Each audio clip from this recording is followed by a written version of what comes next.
वांग्याची भाजी, वांग्याची आमटी आपल्याला माहिती आहे. वांग्याचं भरीत आज मी बनवून दाखवणार आहे. टेस्टला खूप मस्त लागते. हे भरीत कसं बनवायचं ते बघूया. तर इथे मी लसूण, कोथिंबीर, कांदा हे घेतलं आहे.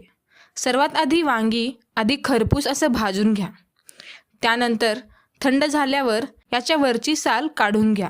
नंतर यात चवीनुसार मीठ, लसूण, कांदा घालून एकत्रित करून घ्या. नंतर कोथिंबीर घालून एकत्रित करा. एकदम साध्या पद्धतीने टेस्टलाही चविष्ट वांग्याचं भरीत तयार झालं आहे. भाकरीसोबत खाऊन बघा, खूप मस्त लागते.